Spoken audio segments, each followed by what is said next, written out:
increasing the media ad buy. Now, for some of you in the room, it might be, hey, I want to sell more print. That's cool. For some of you, it might be, I want to sell more digital. For some of you, it might be, I want to sell anything I can, okay? How many people just want to sell anything they can?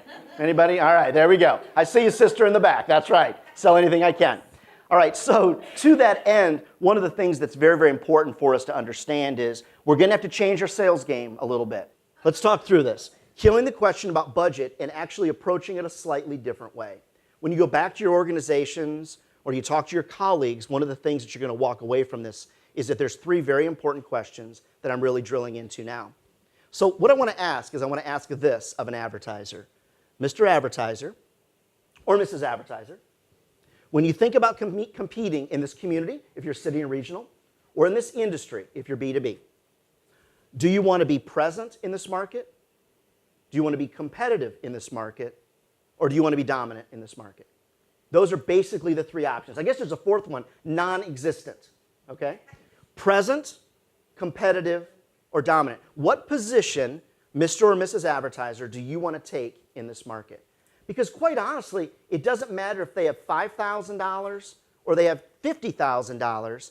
There's a certain amount of money that you know it takes to be either present, competitive, or dominant in the marketplace. See, very rarely do I think this happens. An advertiser wakes up in the morning and goes, oh God, I hope Ryan Dohrn calls me today. I want to buy a print ad. I think that that's unlikely. Do you agree? Unlikely, okay? And I'm a pretty nice guy, all right? Instead, what I think most often happens is, man, I got a lot of things to get done today. I have a lot of crap going on. And when that phone rings and I see such and such media company pop up, I don't really want to talk to anybody today. So my voicemails and emails are based around their competitors, which usually makes the hair on the back of their neck stand up. Then, when I can get a meeting with them, so I'll say something like, I've got some competitive intelligence about Acme that I'd love to share with you.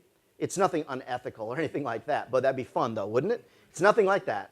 But I would like to talk with you about what they're doing to really be dominant in the marketplace right now, and what you can do to either be competitive or be dominant. And then you come to them with that market share report, which you can do easily, and then you walk them through, do you want to be present, competitive, or dominant? What's the scenario? How many of you agree with me on this? The less you sell, typically the more you sell. Would you agree?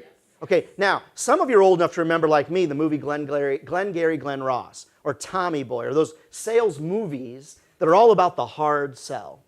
In today's landscape, whether you're dealing with a millennial or you're dealing with a baby boomer, the more you sell, the more you tighten that screw on top of them, the more you put pressure on them, most people are like, no, it's not going to work out. Why did the hard sell in the 80s and 90s in media actually work? Why could you call someone and say, hey, deadline is like tomorrow, where's your ad? Deadline is tomorrow, I need that contract. Why did that hard sell approach work? Lack of media options. There were like 6 or 8 options, maybe 10. Now, when you put the screws to somebody and you put the pressure on them and you use these closing techniques, all these books that have been written about it, they don't need you. Well, if you're going to put pressure on me and you're going to make me feel like crap for not making a decision, I'll go to your competitor or I'll just go to Facebook. I don't actually have to run an ad with you. That's why your strategies have to be uniquely different. You've got to come across as empathetic. You've got to come across as being a resource to people. If you are the media person that really helps them understand marketing, I think you walk away with more money in the end.